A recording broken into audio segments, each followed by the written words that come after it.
Еден американски турист купил гердан во Европа и не го купил многу скапо, но за изненадување негово кога се спуштил таму во Соединетите американски држави со авионот, му наплатиле многу висока царина, дури повисока била царината од она што тој ги дал парите за герданот и му било малку чудно. И затоа отишел на Златар таму за да провери, да види што е работата. Му кажале дека на самиот гердан е изгравирано, знаете, со ситни букви, па не може да се види баш со голо око, од Наполеон до Жозефина. И тоа е тоа што ја дигнало цената на овој гердан, а не ни знаел, веројатно, и тој што му го продали така натаму. Значи, од Наполеон Бонапарта, тоа бил гердан кој што, веројатно, Наполеон Бонапарта и го подарил на својата сопруга. Прва или втора беше, не знам, како и да е. Не ме фаќате за збор, не е ни битно. $25,000 бил проценет, значи вредноста на герданот, $25,000.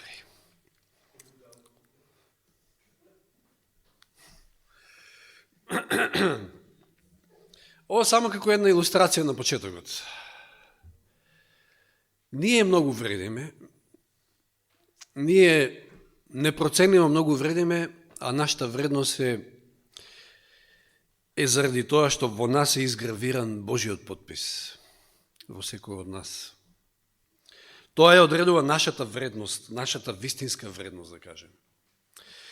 Псалм 100, значи псалм под број 100, 3 стих. Ова моја тема има некои допирни точки со минатата полука. Ке забележите на самиот почеток. 100 псалм, 3 стих.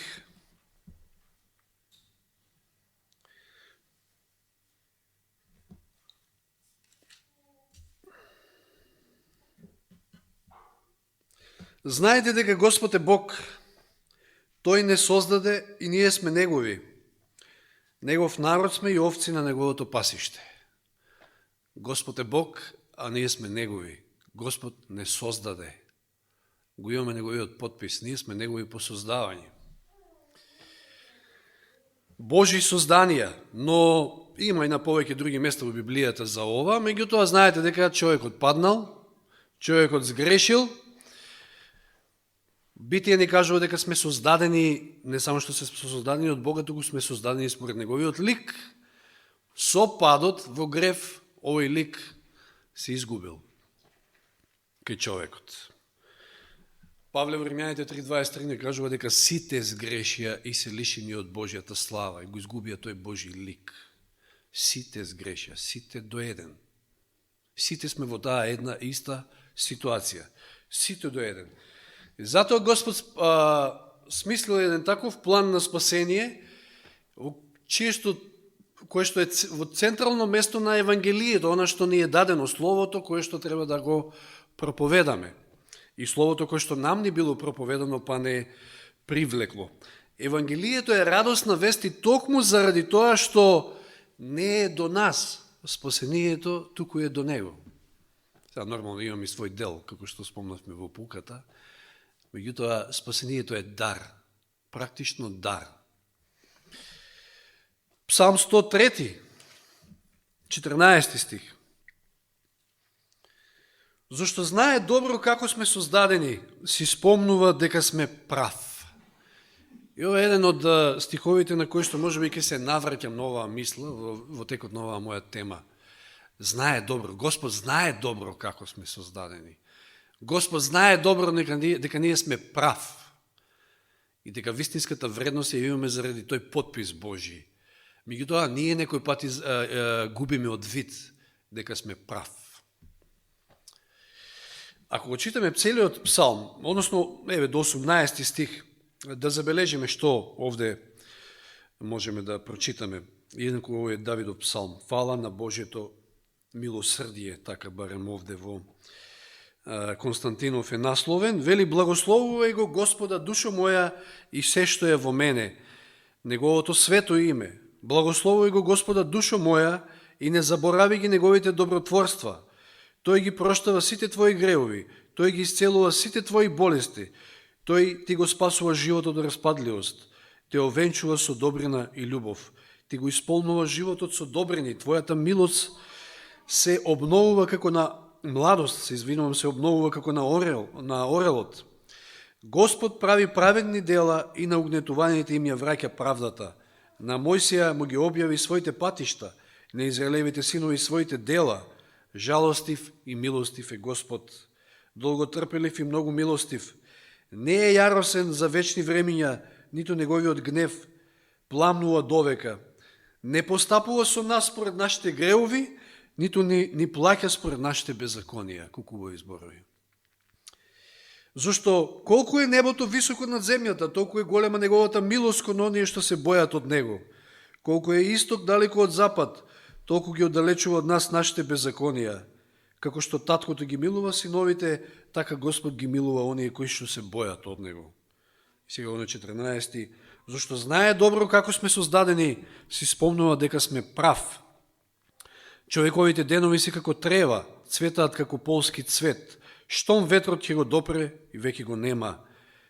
Ни неговото место не го помни. Но Господовата љубов е вечна над оние кои што се бојат од него и неговата правда над синовите на синовите. Над оние што го чуваат неговиот завет и ги помнат неговите заповеди за да ги исполнат. Еве дури допирни точки со денешната pouка. Па дури и со мојата претходна проповед од минатата сабота. Господ е милостив, Господ е многу милостив, Господ е трпелив. Господ ако не беше таков, немаше да не врати назад, да го преку тој план на спасение. Немаше воопшто да обезбеди спасение за нас. Може би ли ние да сториме нешто, може би ли ние на таа негова вечна љубов да додадеме? Можеме ли да го смениме Господа? Може ли Господ нас повеќе да не сака, ако сме му послушни? Или да не сака помалку, ако сме му непослушни? Не, таа негова љубов е безусловна. И се произлегува таа негова љубов. Затоа што не воздоби со таа вечна љубов и ни укажува милост. Вели во еден друг стих, нели? Да читаме сега во Римјаните 3 глава. Се уште на тоа прашање, може би ли ние да сториме нешто?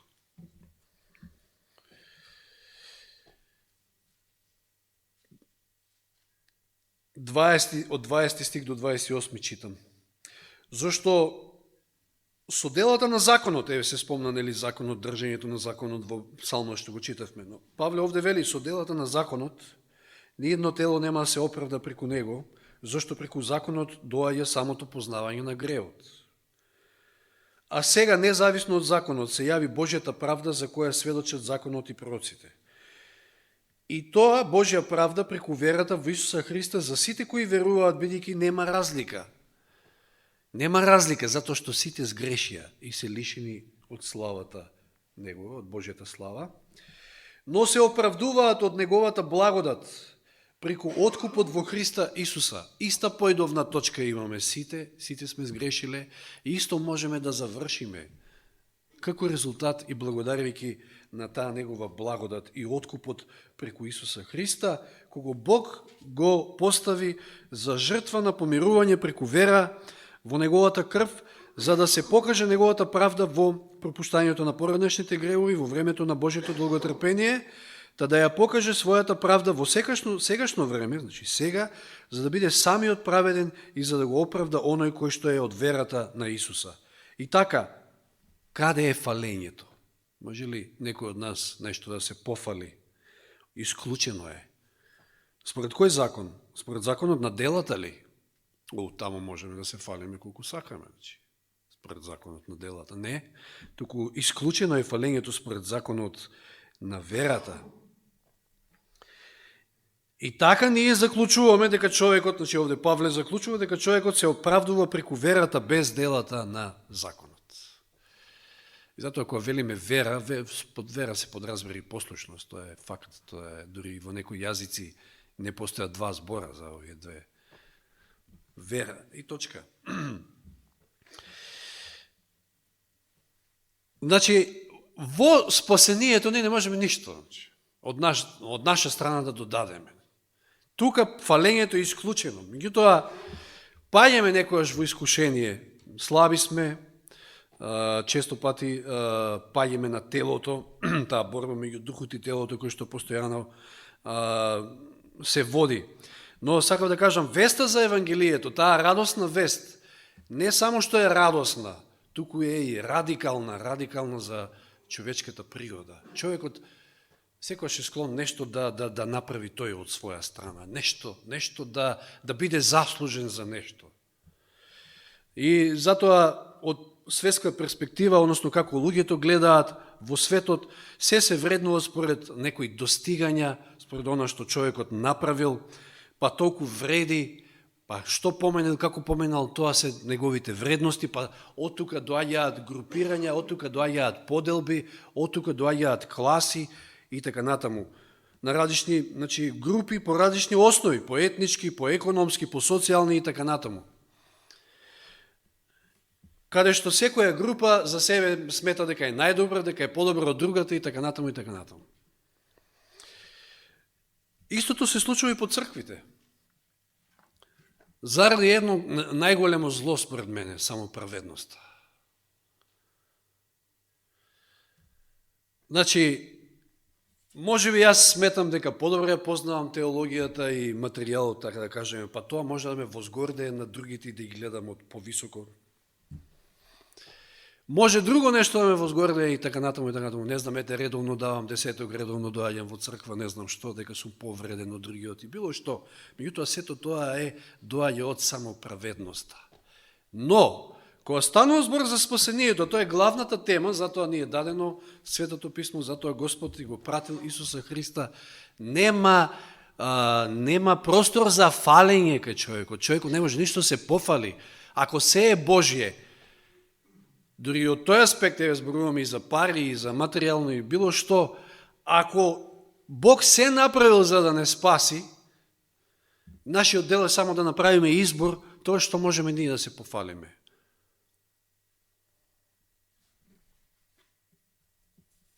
Нели во Христа, кога сме нови созданија, нема разлика, нема грк, нема евреин, нема роб, нема слободен, нема маж, нема жена. Така вели писмото, така ли? Во Колосјаните, во Галатјаните.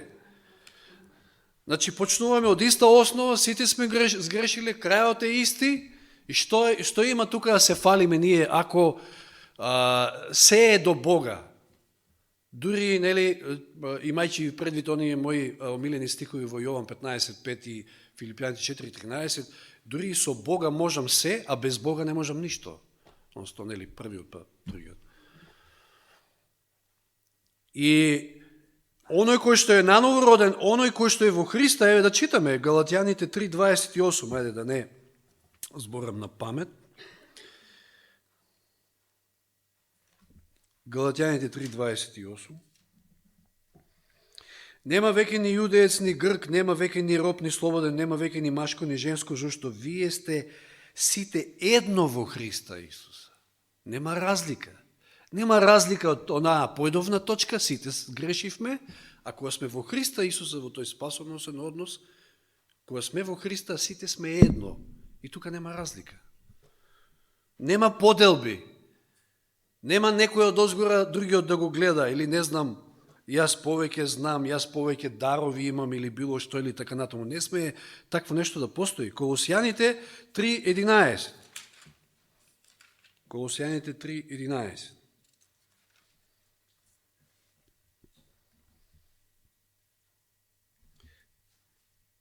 Каде вели, нема веќе грк ни јудеец, обрзание и необрзание, варварин, скит, роб, слободен, туку Христос е се и во се. Многу убав стих исто. Не само што се можам преку Христа, а без него не можам ништо, туку кога си во Христа, кога си во таа заедница, тогаш нема разлика, нема роб, нема слободен, нема жена, маж, јудеец, грк. Христос е тука, сите сме едно и Христос е се во се. Интересни, убави стихови. И уште и 1 Јованово 3:1, оној почетен стих што ни беше, оно стих на запаметување за претходната полука, како гласеше? Дека уште и се нарекуваме Божии деца, 1 Јованово 3.1, ајде да не го кажувам пак на памет, пошто не го знам баш на памет. 1 Јованово 3.1. Гледајте каква љубов ни дал таткото да се нарекуваме Божи деца, а тоа и сме. Ние сме тоа од создавање, од почетокот, ама сме го изгубиле. Тој однос и сега преку планот на спасение, Господ сака да не врати и не враќа во своето семејство и ние стануваме дел од неговото семејство. Браќа Христови, а синови Божи. Прекрасна слика на спасението. Дури реков, во црква и може би некој да има повеќе дарови од другиот, знаете таму како вели параболата, има еден талант, односно дар, друг има 3, па 5 и така натаму, многу е битно што правиме со нив, но дали тоа е причина за фалење некакво?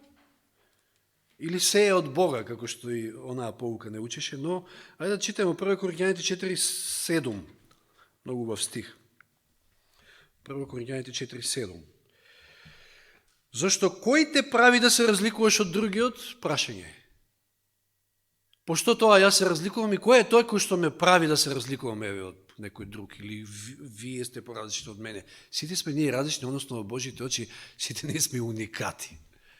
И во секого од нас, во тој прав, Господ гледа бисер. Значи, тоа нешто што е создадено од правот земски, во него гледа Господ бисер. Со непроценлива вредност, заради кој што бисер, во параболата во Матеј, трговецот продава се што има, само за да го добие бисерот. Повторно, тоа е она што прави Господ за нашето спасение. Се направил. Го дал и својот син. И што вели, значи, да го дочитаме стихот, 7 стих, зашто кој те прави да се разликуваш од другиот? И што имаш што не си примил? Имаш ваков дар, имаш таков дар? И дали е тоа нешто што не си го примил? Имаш ли нешто што не си примил? Па се е од Господа. И така, ако си примил, па зашто се фалиш како да не си примил? Зашто се фалиш како да тоа е од тебе? Како да тоа се некои твои достигнувања? Тоа може би во светот, да, така функционира светот, така функционира општеството. Така е едноставно, меѓутоа, меѓу нас христијаните тоа не треба да биде. Ние сме сите во Христа едно. И нема простор за фалење. Вредноста на тој бисер кој е одредува? Трговецот, односно оној кој што нели го купил бисерот, дал се. Вредноста е непроценлива. Еремија 37.3, оној стих што го спомнав претходно, те љубам со вечна љубов, затоа ти укажувам милост.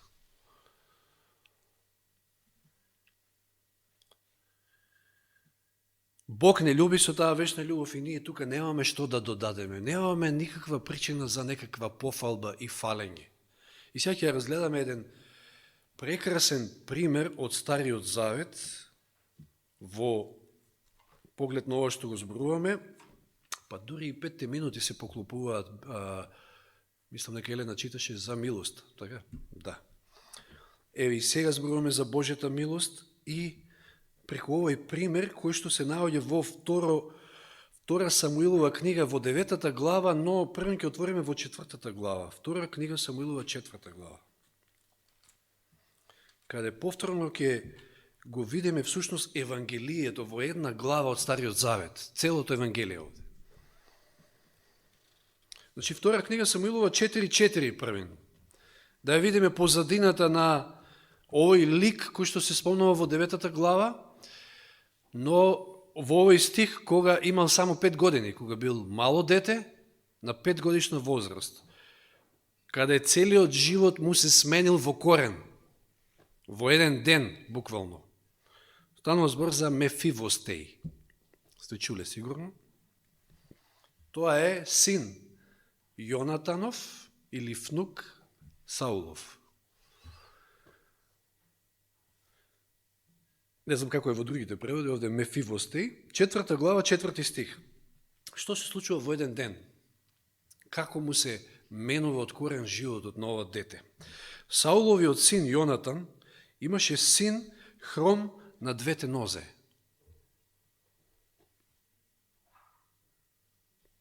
Голем хендикеп, да не може да се движиш. Нема му беа 5 години, кога од Езраел дојде глас за Сауловото и Јонатановото загинување. Сеќавате, онаа иста битка против филистејците, мислам дека беше, кога ќе загинат и дедото негов и неговиот татко загинуваат во исти ден. Доаѓа гласот, кога се слуша тој глас, знае дадилката негова, она што го чувала, или гледачката овде што вели, што значи тоа?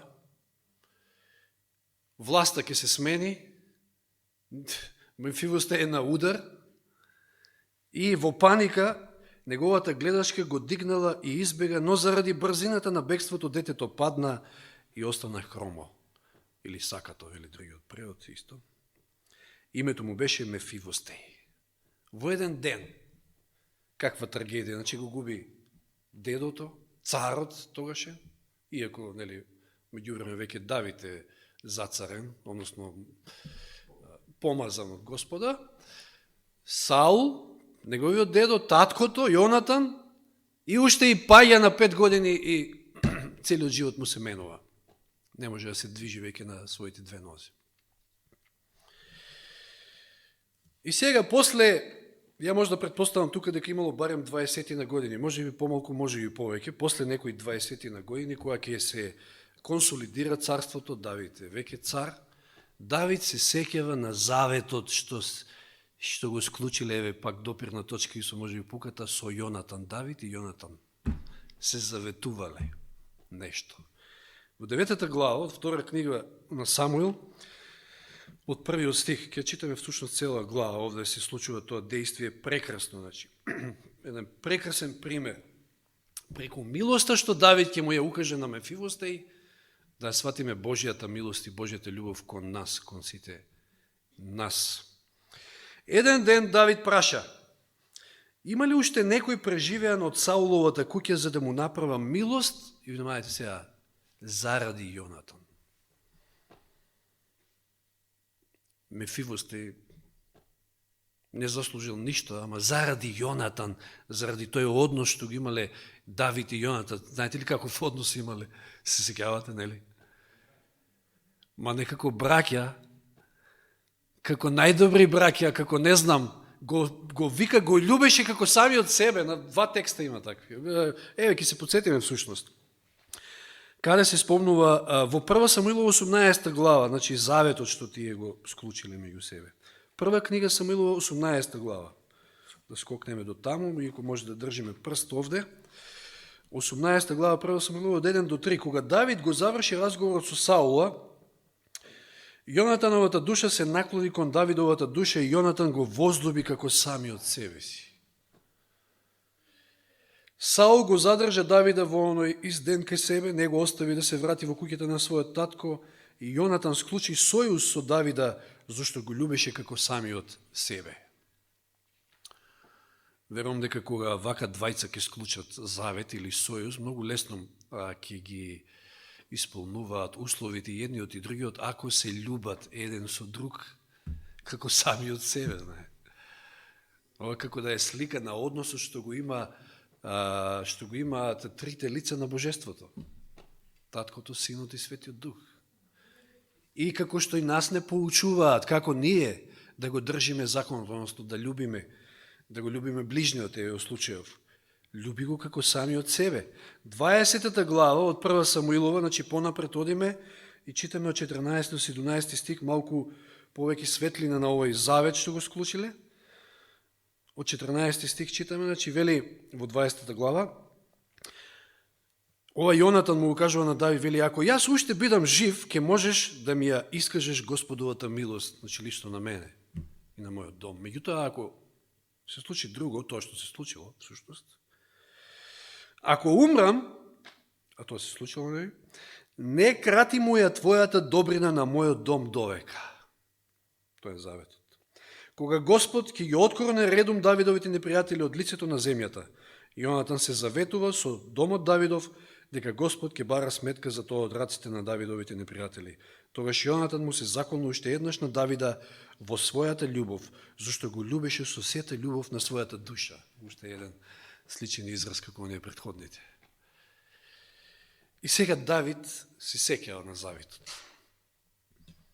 И вели, има ли уште некој преживеен од Сауловата куќа за да му направа милост заради Јонатана?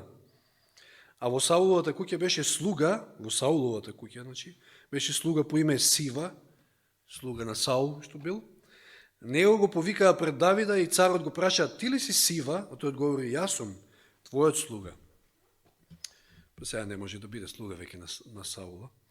А царот продолжи, зар нема веќе никој од Сауловата куќа за да му искажам Божја милост? А Сива му одговори на царот, има уште еден, Јонатанов син, кој е хром на двете нозе. Мефивостеј. Станува збор за Мефивостеј. Царот го праша каде е тој? Каде можел да биде? Скриен сите овие години, во бегство, во страф, да не биде и тој убиен. Знаете како се менувале властите, тогаш за жал, ете тоа е, чистка се правила. Не баре Сталин доаѓа. Каде е тој? А Сива му одговори на царот, е него во куќата на Махир. Ова е малку турско име, Махир. Така ме подсеќа. Синот Амилов во Лодевар. Да, вред.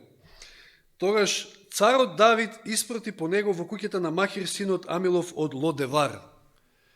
Тоа мало дете од 5 години, како останало сакато, исплашено, изгубило се. Целата ситуација му се сменила, целиот статус нема веќе, нема ни богатство, ништо, царот е мртов и татко му е мртов, он се крие, ништо нема. Не подвижен на две нозе, Кога Мефивостеј, синот Јонатанов, 6 стих, синот Саулов, дојде кај Давида, падна ничку ми се поклони. Знаеше дека неговиот живот зависи само од милоста на царот, на новиот цар сега Давид. А Давид му вели, Мефивостеју, тој одговори, еве го твојот слуга.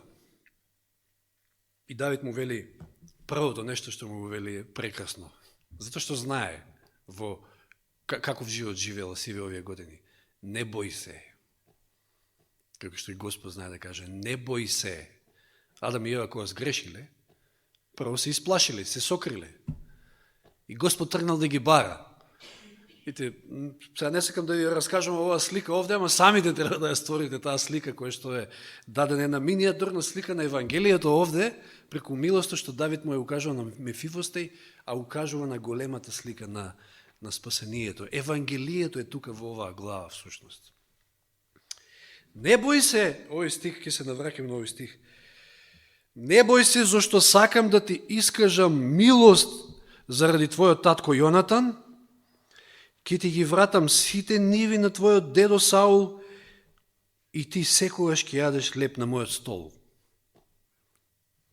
Неверојатно, што имам овде, три работи му ветува, му кажува. Прво вели, не бој се, зашто сакам да ти искажам милост.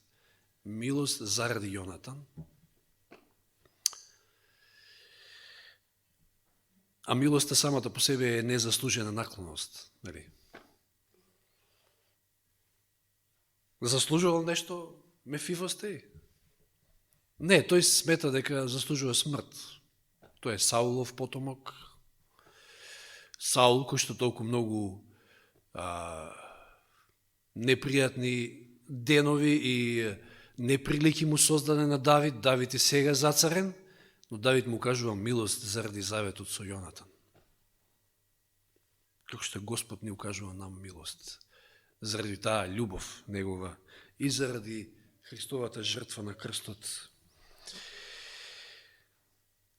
Втора работа, што вели овде, ке те направам повторно богат, ти си цело време овде сиромашен, статусот тотално ти се менува, сега повторно ќе станеш богат. Сите ниви, се што, целиот имот што го поседувал Саул, а пазите, Саул бил цар, може да замислите колкав имот е тоа упрашање, ти го враќам, ти го давам.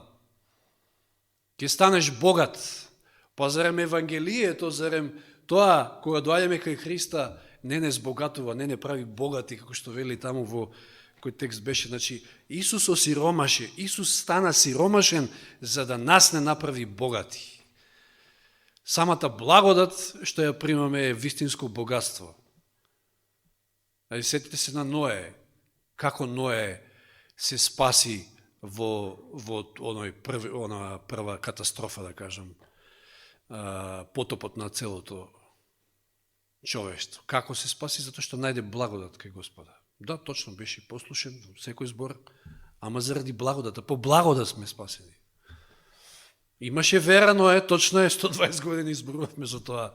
Неверојатна вера имал, цврста вера. Но заради благодата. Таа благодат е вистинско богатство.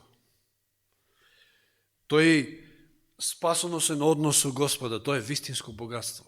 Па да не зборуваме и од материјална страна, и од било која страна, кога го следиш Господа, кога си на Негова страна, кога го слушаш Неговиот глас, кога си му послушен, односно му веруваш од сето срце, тогаш си навистина богат. И третата работа, како беше стихот од 1 Јованово 3.1, оној воведен стих од минатата поука, се наречеме Божии чеда, Божии деца, а и тоа сме. Господ со планот на спасението повторно ни го враќа тој статус, му вели, ќе јадеш леп, секогаш ќе јадеш леп на мојот стол. Што значи тоа? На мојата маса. Ќе бидеш од моето семејство, ќе бидеш како член на моето семејство, ќе бидеш син. Посинување е ова всушност на Мефивостеј, кој што ништо не заслужило тоа, ништо. Заради заветот Давидов со Јонатан. Сето ова.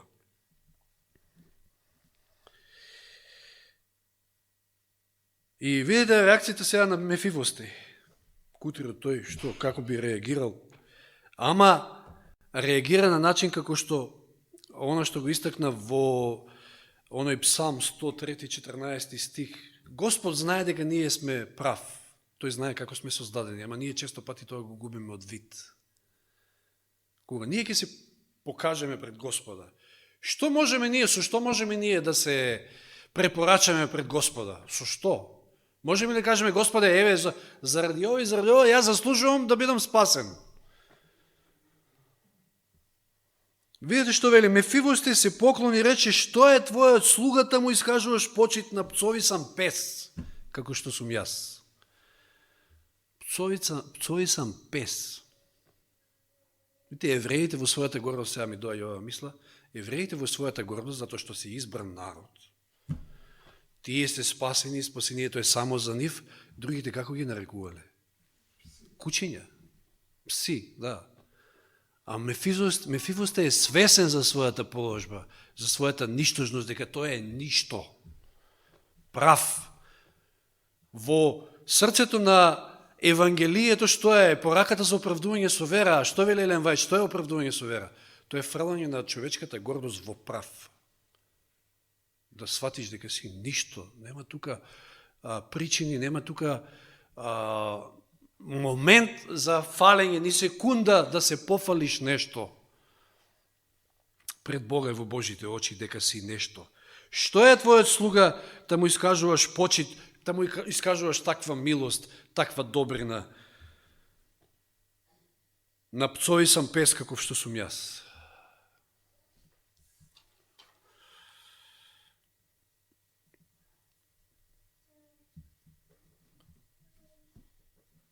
Ние сме ништо, ние заслужуваме смрт, а заради вечната Божија љубов Господ ни укажува милост и Господ ни нуди спасение како дар. Господ ни нуди да седнеме на Неговата маса, да бидеме Негови деца, да бидеме дел од Неговото семејство. Неверојатно. Колку е убаво Евангелието. Затоа е радосна вест. Тоа ја прави радосна веста. Се е до Него, не е до нас. Ние само треба да одлучиме нормално. Мефивостеј можел да рече, не сакам.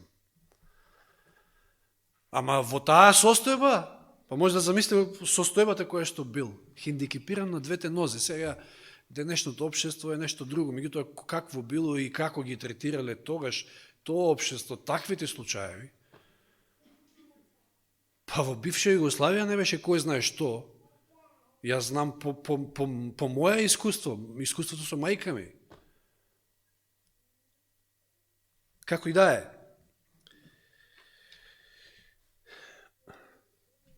И потоа што следи во остатокот од оваа глава? Значи, прекрасна слика за тоа кога доаѓате кај Господа и тој ви укажува милост, ве прави богат, ве прави свој син и понатаму само секој ден, откако веќе си дојден кај Господа, секој ден ти покажува на дело дека те љуби, дека ти му е стало до тебе, на него до тебе, значи и до секој од нас. И тоа го прави на дело, ја покажува својата љубов. Што се случува понатаму? Вели, потоа царот го повика Сива, Сауловиот слуга, и му рече, се што им припаѓаше на Саул и на неговата куќа, сето тоа му го давам на синот на твојот господар. Ти со своите синови, со своите слуги, а имал 15 синови и, ако не сазвам, 20 слуги, подоле за тоа и тоа, 35 души работеле на тој цел имот и сето тоа било во служба на Мефивосте. И која чест! Каква промена на статусот негов? Ке му ја обработуваш земјата од неја, ке ја собираш жетвата за да има леп, меѓу другото, нели, и за семејството на твојот господар и за него нормално, и за слугата, а Мефивосте и синот на твојот господар секојаш ке јаде на мојот стол. А Сива, во овој податок, имаше 15 синови и 20 слуги. Сива му одговори на царот, твојот слуга ке направи се што мојот господар и цар му заповеда на својот слуга. И така Мефивосте јадеше покрај Давидовиот стол, како еден од царските синови. Мефивосте е посинет. Давид му укажал таква голема милост заради заветот со Јонатан. Мефивосте имаше мал син по име Миха, еве зашто велам дека можеби 20 години е разликата, од 5 годишно дете, од оној настан, па до тоа да има тој син, мал син, можеби поминале од прилика 20 на години, не знам. А сите кои што живееа во Сивовата куќа беа во служба на Мефивостеј. А Мефивостеј престојуваше во Јерусалим, зашто секогаш јадеше на царскиот стол. И на крајот повторно оној податок беше хром на обете нозе. Го гледаме ли Мефивостеј овде меѓу нас? Јас мислам дека секој од нас е Мефивостеј. Осакатен од гревот. Претворен во ништо во таа ситуација грешна, да кажам, нели? Затоа што гревот и ѓаволот само сака да те уништи, едноставно, да те нема. И ја би сакал да бидеме оној Мефивосте од 8 стих, свесни за тоа дека сме навистина ништо. Како што вели он овде совисан пес. Па самиот Павле во Ефесијаните ќе каже мртви во гревот. Зарем не бевте мртви во гревот? Зарем не бевме ние како едни од сите други мртви, па Господ да не дигне од тоа мртвило и да ни го врати статусот кој што го заслужуваме, не го заслужуваме, туку ќе уништи цела проповед сега со ова. Кој што го имавме на почетокот, заради тоа што Господ не создаде по неговиот лик и требаше да бидеме господари на оваа планета Земја, како што беа Адам и Ева на почетокот. Па го уништија тој статус заради гревот. Секој од нас е Мефивостеј. И дај Боже да е така, да сме свесни дека сме ништо, да не паѓаме на тоа искушение, на таа гордост, што и таа наша стара природа, која што се уште носиме тука е со нас, и тоа е секојдневна борба, да се издигнуваме над другите, да нешто се правиме, нешто повеќе посебно или било што, да ги гледаме другите од повисоко и како и да е. Треба да бидеме едно, во Христа сме едно. Појдовната точка, пак ќе кажам, ние иста сите сгрешивме и има план на спасение и Господ е тој кој што прави за да не доведе во ваква ситуација. Заради неговата љубов со која што не возлюби, ни укажува милост. И еве да завршам со Ефесијаните 2 глава.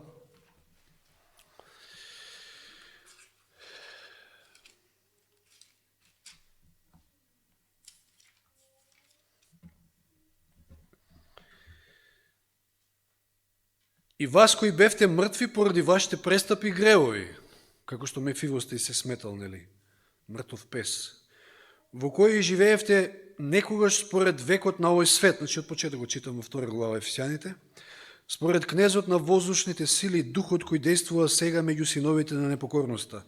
Меѓу овие и ние живеевме некогаш во своите телесни страсти, извршувајќи ги похотите на телото и на помислите, и бевме по природа чеда на гневот, како и сите други. Но, едно големо но, благодарејќи на Бога, но Бог кој е богат во милост. Еве сликата. Давид укажа милост на Мефивостеј. Но Бог кој е богат во милост, поради својата голема љубов, со која што не возлюби нас. Од таму доаѓа милост, заради тоа што не возлюби со вечна љубов и затоа ни укажува милост, не оживе заедно со Христа и нас кои што бевме мртви поради нашите гревови, цртичка по благодат сте спасени. И со Него, со Христа не воскресна, и со Него не седна во небесните места, во Христа Исуса. Таму на престолите, таму на Неговата маса, како дел од Неговото семејство, та во идните векови да го покаже преголемото богатство на својата благодат, според својата добрина кон нас во Христа Исуса. Зашто по благодат сте спасени преку верата, и тоа не е од вас самите, тоа е Божи дар. Не од делата, за да не се фали некој. Не може да има некој да рече, еве, јас ради ова и ова, горе на небото, јас сум меѓу спасените. Не. Повеќе ќе има ситуации, знаете, затоа што често пати знаеме да го губиме оно од вид, дека сме прав, дека сме ништо, дека се што со кој што сме обдарени и можеби сме малку поразлични од другиот е заради тоа што сме примиле од озгора повторно. Повеќе ќе има ситуации каде што јас ќе се изненадам што сум го видел Стево на небо, не сакам да именувам никога, Стево некој, а Стево исто така ќе биде изненаден што ќе ме види мене, дај Боже да е така. Заради тоа што по благодат сме спасени. А ние често пати знаеме да гледаме онака надворешно. Знаете, обично се гледаат делата, ама делата може да бидат и вакви, и такви, и така натаму. Господ знае што имаме во срцето и какви сме, но да не забораваме дека примаме милост од Него незаслужена, и тоа е таа незаслужена наклон заради тоа што Бог е љубов, заради заветот Негов, заради тоа што се заветувал, заради тоа што ветил, а тој не е човек да лаже. Еве Давид во оваа глава која што читавме е прекрасен пример. Човек од збор. Си дале завет, се сетил на заветот, го спроведува тоа на дело, како што се заветувале со Јонатан. Тоа е Бог. Бог не е човек да лаже. Дали го дочитав овој дел? Зашто по благодат се спасени преку верата, и тоа не е од вас самите, тоа е Божи дар, не е од делата за да не се фали некој. Сега 10 стих е она можеби поголемиот дел од поуката што беше опфатен.